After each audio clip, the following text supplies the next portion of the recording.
Bismillah, alhamdulillah, wassalatu wassalamu ala rasulillah Sayyidina wa maulana Muhammad ibn Abdullah wa ala alihi wa sahbihi wa man walah, amma ba'd. Ayuhat talabah rahimakumullah. Alhamdulillah, pada kesempatan kali ini kita di masa-masa pandemik corona ini masih diberikan kesempatan oleh Allah Subhanahu wa taala untuk bisa tetap menimba ilmu, untuk bisa belajar meskipun melalui media online, melalui YouTube.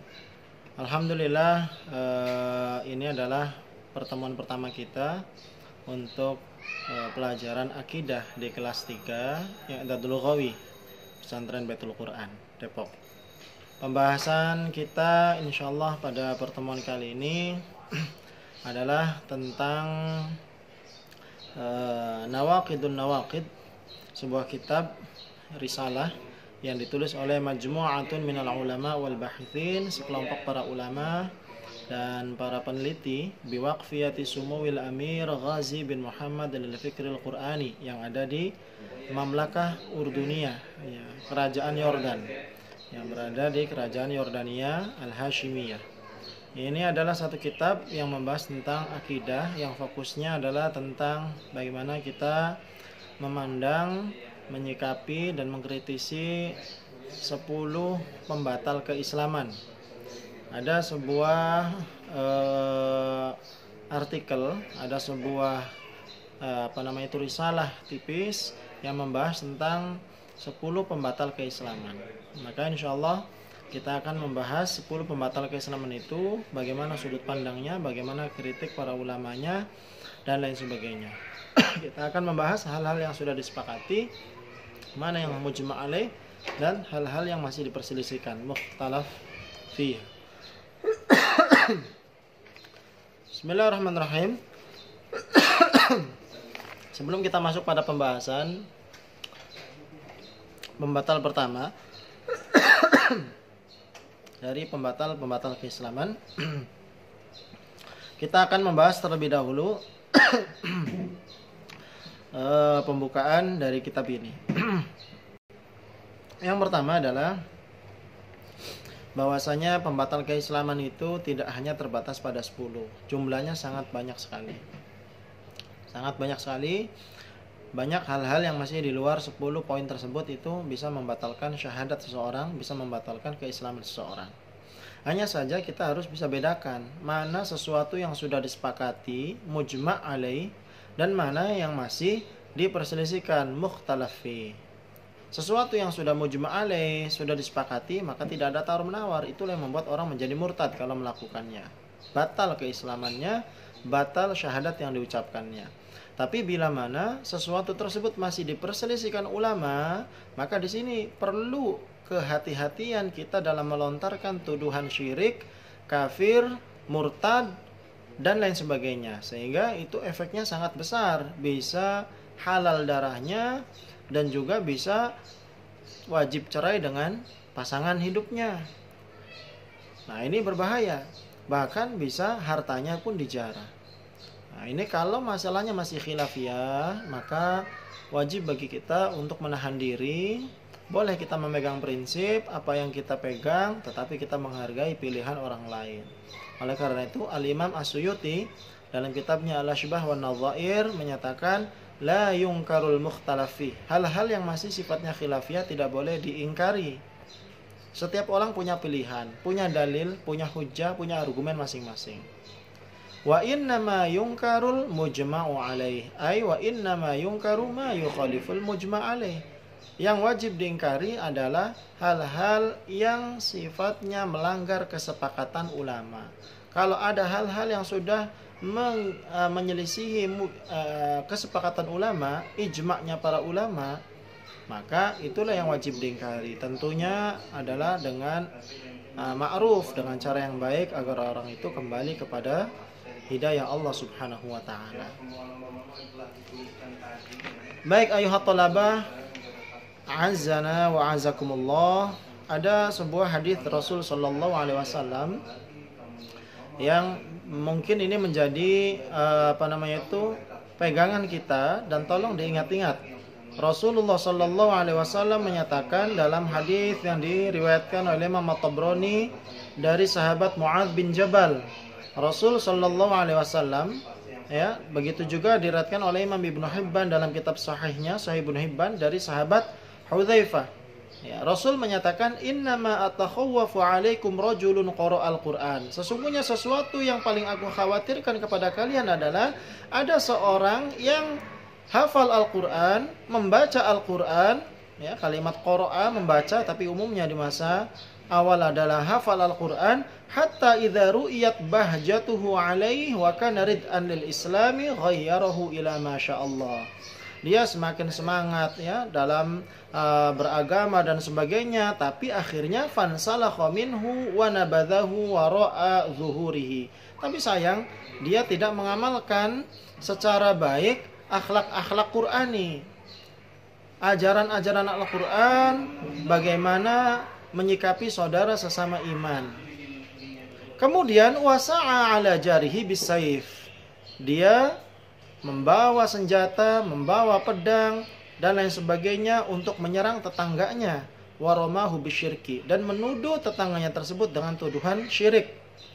Qala, maka akhirnya sahabat bertanya, ya, sahabat di sini Hudzaifah ataupun Mu'adz bin Jabal, qultu ya Nabi Allah, ayyuhuma aula bisyirki. Maka sahabat tersebut bertanya, ya Nabi Allah, ya Rasulullah, mana di antara keduanya yang pantas dengan tuduhan syirik? Apakah yang datang menyerang tetangganya atau tetangganya tersebut?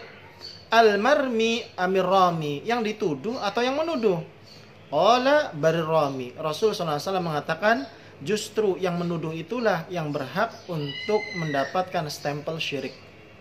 Nah, ini harus menjadi perhatian bagi kita semua. Hadis ini sahih riwayat Imam Ibnu Hibban dalam Sahih Ibnu Hibbannya.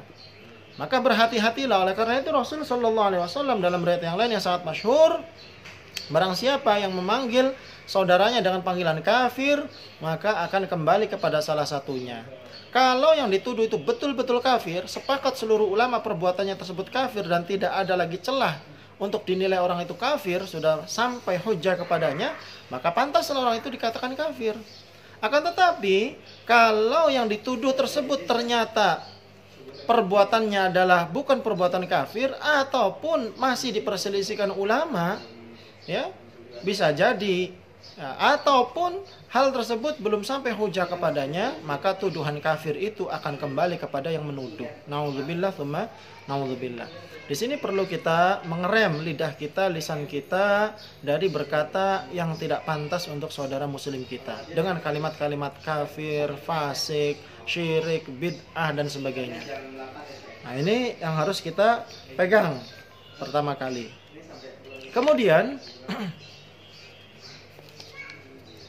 Imam Abu Hamid Al-Ghazali, Hujjatul Islam, yang mendapatkan gelar Hujjatul Islam, menyatakan dalam kitabnya Al-Iqtisad fil I'tiqad, "Yanbaghil ihtirazu minat takfir ma wujida ilaihi sabila."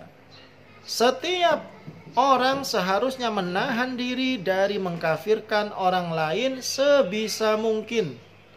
Fa inna istibahatad dima wal amwal minal musallina ilal qiblah al-musarrihina biqauli la ilaha illallah Muhammadur Rasulullah khata. Karena membolehkan mengalirkan darah, membunuh, merampas hartanya orang yang masih sholat menghadap kiblat, yang masih dengan tegas mengucapkan kalimat la ilaha illallah Muhammadur Rasulullah, itu jelas kesalahan fatal. Wal khata'u fi tarki alfi kafirin fil hayati ahwanu minal khata' fi safki mahjamatin min dami muslimin. Lebih baik salah dalam menilai orang yang sebetulnya di sisi Allah kafir, kita masih anggap muslim, ya, itu lebih ringan, lebih baik daripada kita salah menilai seseorang dengan tuduhan kafir, padahal di sisi Allah dia statusnya masih muslim. Sehingga ini berbahaya karena bisa mengakibatkan halalnya dibunuh, darahnya halalnya dialirkan, dan hartanya halal dijarah. Istrinya wajib bercerai dengannya. Ini sangat berbahaya sekali. Maka sebisa mungkin mawujida ilaihi sabila, agar menahan diri dari tuduhan kafir. Kemudian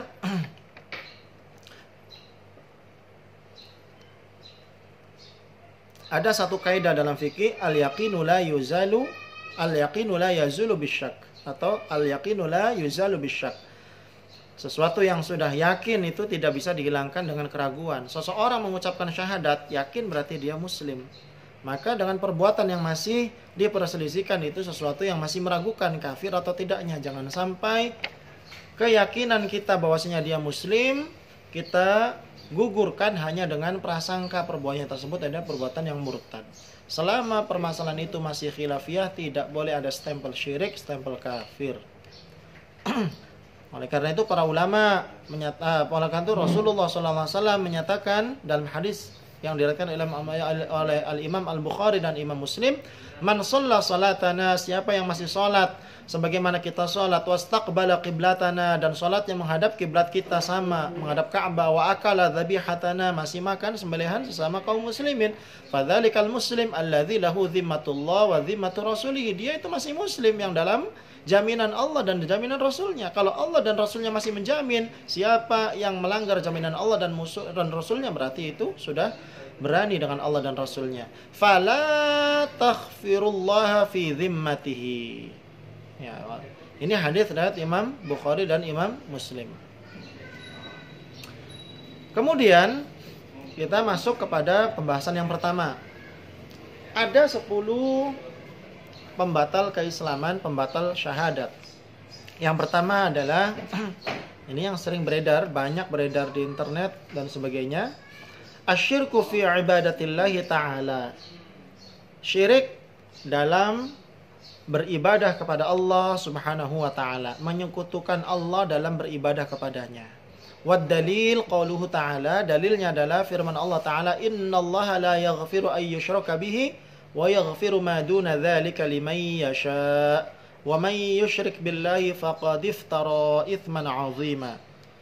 Surat An-Nisa ayat 48. Itu dalil bahwasanya perbuatan syirik itu menyebabkan batal syahadatnya, batal keislamannya.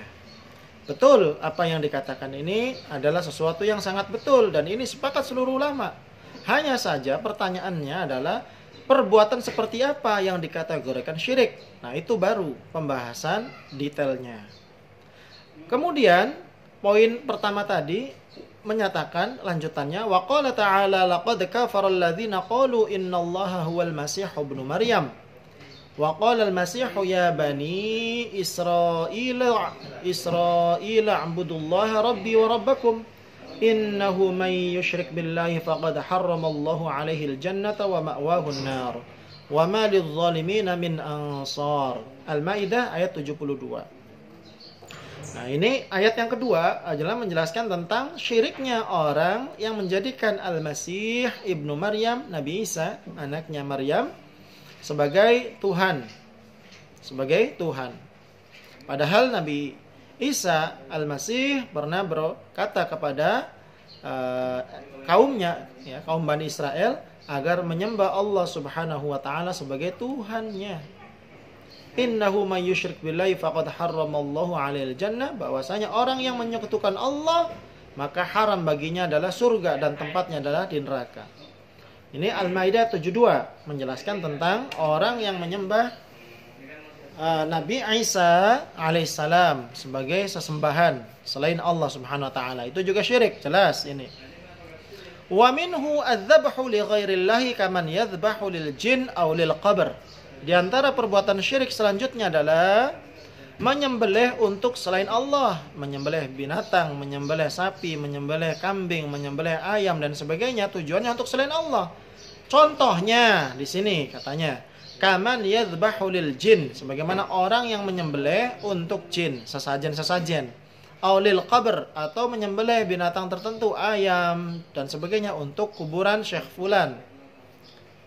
Nah, ini poin pertama dari pembatal akidah yang beredar di mana-mana.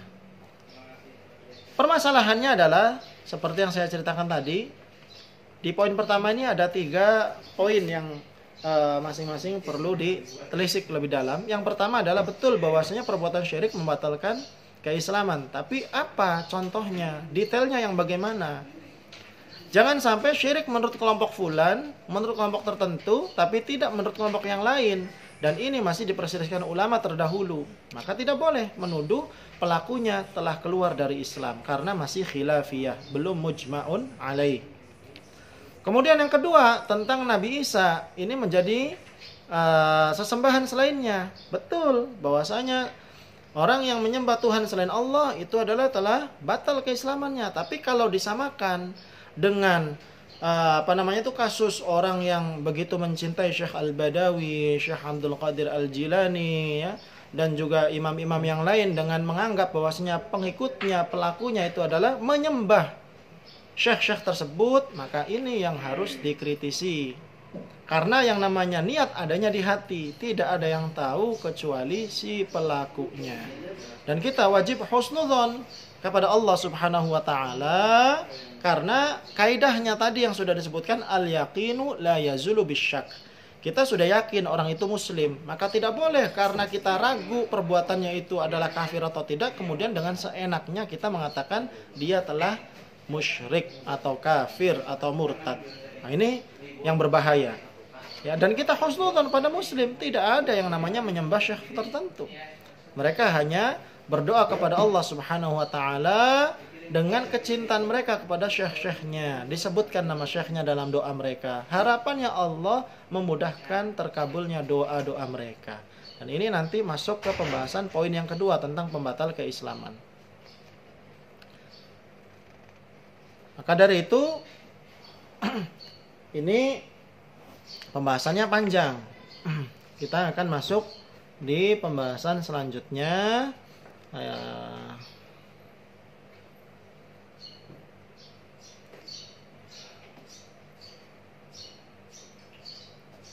Masuk di pembahasan poin yang kedua.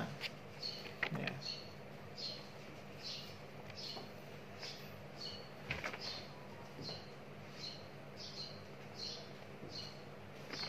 Ya, jadi sebelum masuk pembahasan di poin kedua, ketika kita melihat perlakuan perbuatan seorang muslim, maka yang dikedepankan adalah husnudzonnya.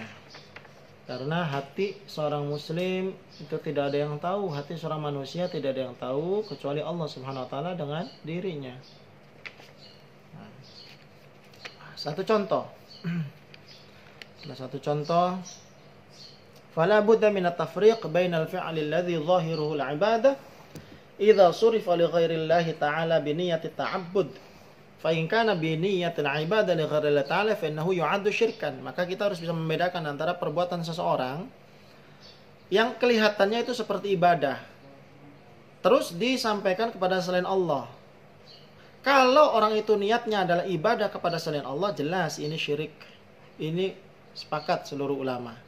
Tapi wa illam yakun yaqsiduhu bihi ibadata ghairillahi ta'ala fala yakunu syirkan. Tapi kalau perbuatannya tersebut yang seakan-akan seperti ibadah, namun niat pelakunya adalah tidak niat ibadah kepada sesuatu selain Allah, maka dia tidak syirik. Contohnya, faqad sajadal malaikatu li sayyidina Adam alaihissalam. Para malaikat dulu diperintah oleh Allah untuk sujud pada Nabi Adam. Sujud ini seperti perbuatan ibadah yang hanya khusus untuk Allah Subhanahu wa taala. Kalau niatnya ibadah kepada selain Allah maka syirik. Tapi para malaikat waktu sujud kepada Nabi Adam tidak dikatakan syirik karena niatnya bukan ibadah, tapi niatnya adalah ihtiram, penghormatan. Falam yakun sujuduhum dzalika syirkan likhuluwihi an qasdit ta'abbud. Karena memang malaikat bukan dalam rangka menyembah Nabi Adam, bukan dalam rangka beribadah kepada Nabi Adam. Bal innallaha ta'ala amarahum bidzalika wa lu'ina iblis wa turida li'isyanihi hadzal amr. Justru iblis yang tidak mau sujud kepada Nabi Adam karena tidak mengikuti perintah Allah, justru dia dilaknat dan dikeluarkan dari surga. Wa mithlu sujudu li sayyidina Adam sujudu wali sujuday Sayyidina Yusuf. Contoh lagi yang selanjutnya adalah seperti sujudnya kedua orang tua Nabi Yusuf. Dan juga para saudara-saudaranya, wa ikhwatihi lahu, kepada siapa? Kepada Nabi Yusuf. Dalam Al-Quran dikatakan, kama qala Allah Ta'ala, wa rafa'a abawaihi 'alal 'arsyi wa kharru lahu sujjada. Wa qala ya abati hadza ta'wilu ru'yaya min qabl qad ja'alaha rabbi haqqan wa qad ahsana bi idh akhrajani minas sijni wa jaa'a bikum minal badwi min ba'di an nazagha syaitanu baini wa baina ikhwati inna rabbi latiful lima yasha' innahu huwal alimul hakim. Surat Yusuf ayat 100. Silakan dibuka mushafnya. Di situ ada kalimat wa rafa'a abawaihi 'alal 'arsy. Kedua orang tua Nabi Yusuf dinaikkan ke sebuah singgasana, wa kharru lahu sujada, ya, kemudian para saudara-saudaranya, orang tuanya, ya, dan saudara-saudara Nabi Yusuf yang dulu membuang Nabi Yusuf ke dalam sebuah sumur itu, yang berencana untuk menyingkirkan Nabi Yusuf dari kasih orang tuanya, semuanya minta maaf pada Nabi Yusuf dan semuanya sujud. Kharru lahu, sujud kepada Nabi Yusuf. Sujada, wa kharru lahu sujada. Wa ma'lumun aidan anna usulul aqaid wa aslal imani billahi ta'ala wa tauhidahu minal muhkamat. Kalau ada yang mengatakan itu kan syariat Nabi sebelumnya, kita harus tahu bahwasanya syariat yang berubah itu adalah syariat fikih. Adapun akidah tidak pernah ada perubahan. Tidak mungkin di masa Nabi terdahulu dikatakan syirik, di masa Nabi yang sekarang tidak, atau sebaliknya. Karena masalah akidah tidak pernah ada nasikh mansuh, tidak ada perubahan dan pergantian. Maka di zaman Nabi Yusuf itu tidak syirik, begitu pula di zaman Nabi ini. Orang tua Nabi Yusuf dan juga saudara-saudaranya yang sujud pada Nabi Yusuf itu tidak dikatakan syirik karena bukan dalam rangka beribadah kepada Nabi Yusuf, tetapi dalam rangka mereka menghormati Nabi Yusuf dan meminta maaf kepadanya. Nah ini, maka dari itu fala yaqilu ay yakuna sujudu jaizan fi zamanin minal azman thumma yusbihu syirkan fi zamanin akhar. Enggak mungkin di satu periode kenabian dikatakan syirik, di periode kenabian yang lain dikatakan tidak. Usulul aqaid, perkara-perkara akidah yang pokok, tidak ada perubahan sama sekali. Contoh lagi, walamma qadima Mu'adz bin Asyam, ketika sahabat Mu'adz bin Jabal pulang kembali dari negeri Syam, sajada lin Nabi. Sahabat Mu'adz sujud kepada Nabi sallallahu alaihi wasallam. Faqala lahu, "Ma hadza ya Mu'adz?" Maka Rasul sallallahu alaihi wasallam menegur, "Mu'adz, apa ini? Kok kamu sujud?" Qala ataitu Syam, ya Rasulullah, saya habis datang dari negeri Syam. Saya datang melihat di sana di Syam, fawafaqtuhum yasjuduna li asaqifatihim wa batariqatihim fawadadtu fi nafsi an naf'al dzalika bik. Saya lihat ya Rasulullah, mereka pada sujud kepada pemuka-pemuka mereka, kepada pejabat-pejabat mereka, orang-orang terhormat mereka. Maka saya berniat dalam hati saya untuk melakukan hal yang sama kepada engkau ya Rasul ketika saya kembali pulang ke Madinah. Faqala Rasulullah, maka akhirnya Rasul sallallahu alaihi wasallam menjawab, "Fala taf'alu. Fa inni law kuntu amiran ahadan an yasjuda li ghairillah la amartul mar'ata an tasjuda li zawjiha." Mu'adz, udah enggak usah ikut-ikutan, jangan sujud.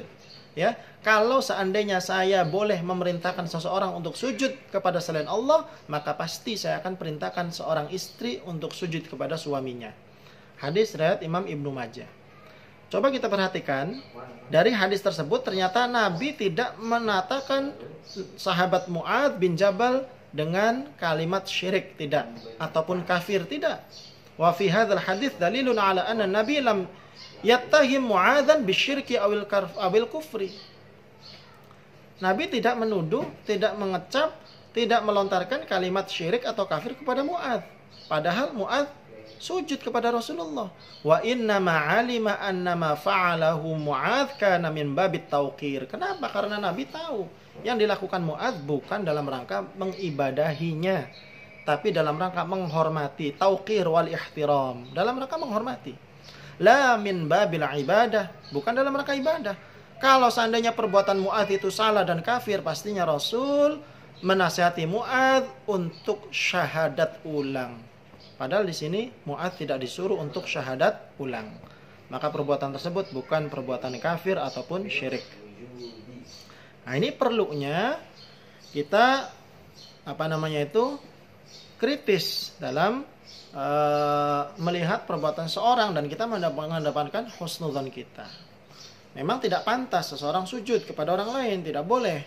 Tetapi bab syirik atau tidak ini masalah besar. Maka hati-hati dalam melontarkan kalimat kufur atau syirik kepada orang lain. Saya pernah mengikuti suatu seminar. Pengisi seminar tersebut seorang dokter lulusan Timur Tengah juga menyatakan bahwasanya contoh perbuatan yang tidak ada takwil lagi untuk dikatakan syirik adalah sujud. Saya waktu itu keberatan. Kenapa? Karena yang namanya sujud itu tergantung dari niat yang melakukannya. Kalau niatnya ibadah, betul itu adalah syirik. Tapi kalau niatnya bukan ibadah, dalam rangka menghormati, tidak sampai syirik, hanya saja dilarang dalam syariat kita.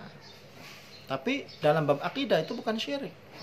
Rasul tidak mau berlebihan untuk dihormati sampai dengan cara sujud-sujud segala. Nah, ini hal-hal yang sangat penting untuk diketahui oleh kita semuanya. Ini adalah poin pertama dari pembahasan akidah. Ada 10 pembatal keislaman, 10 pembatal syahadat.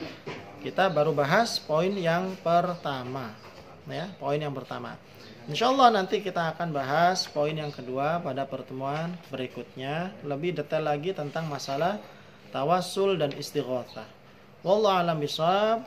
Mudah-mudahan apa yang kita bahas pada kesempatan kali ini menjadi ilmu yang bermanfaat buat kita. Berhati-hatilah dalam menjaga lisan karena khawatir itu akan kembali kepada diri kita semuanya. Tolong tugasnya adalah apa yang saya sampaikan tadi tulis di dalam buku dengan rapi poin-poinnya. Ya, poin yang pertama dari pembatal syahadat itu ditulis, kemudian catatan dari saya tadi disimpulkan, kemudian kalian bikin video singkat saja dalam rentang waktu durasi 1 sampai 5 menit. Silakan dikirim ke WhatsApp saya pribadi. Kalau tidak bisa dikirim lewat WhatsApp, bisa dikirim ke Telegram. Saya punya Telegram juga, karena Telegram bisa muat untuk sekian giga. Wallahu a'lam bishawab. Assalamualaikum warahmatullahi wabarakatuh.